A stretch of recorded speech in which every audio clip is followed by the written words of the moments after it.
Tim Brando and Spencer Tillman from our College Football Today studios, here exclusively for CBSSports.com.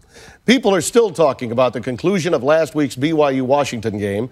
With his team trailing 28-21, Huskies quarterback Jake Locker scored a touchdown with just 2 seconds left, but was penalized for excessive celebration after throwing the ball high into the air.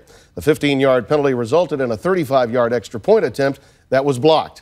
And that was the margin of victory. Now, after the game, the referee issued a statement indicating that he was compelled by rule to call a penalty, and it was not a judgment call. Well, for the record, neither Locker nor Washington coach Tyrone Willingham had been critical of the decision in the aftermath. But, Spencer, was it the right call? Timmy, it was the right call. I'm just sitting here amazed. There's a laundry list, 2 pages full of infractions that detail every reason that the official must raise a flag.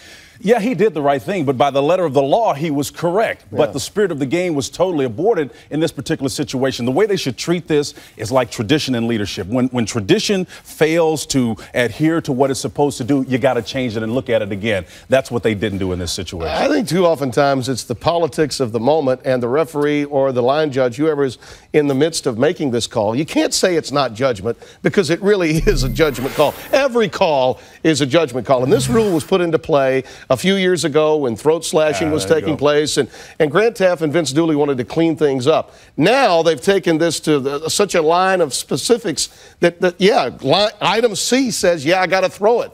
Well, that's unfortunate. Yeah, it is, and that's the point I'm talking about. The context is everything here. The rule was instituted because there was this flurry of bad behavior. Miami, remember the throat slashing and all that, the self-aggrandizement, the guys beating their chest. That was not the case here. Here you had a quarterback celebrating. Look, this is the equivalent of winning the Price is Right showcase showdown. You know, the guy's a knee-jerk reaction. He's throwing the ball up in there, going to celebrate with his players. And I tell you what, Ty Willingham is going to pay an ultimate price for this, potentially. Are you surprised he didn't make more of it? That he should have been more critical, because his job really is on the line right now. If you look back and you look at Oklahoma coming in this week and the potential chip on their shoulder that they have, Timmy. Oh, you think? If they wipe Washington off the map was there an onside kick against Oregon a couple of years ago they're going to remember? They're going to look at this game and say this was a pivotal point when Ty should have, if you're going down, go down swinging. I'm telling you, this is a tough situation. No question about it. Well, remember, we'll be with you Saturday afternoons throughout the college football season right here on the College Football Today.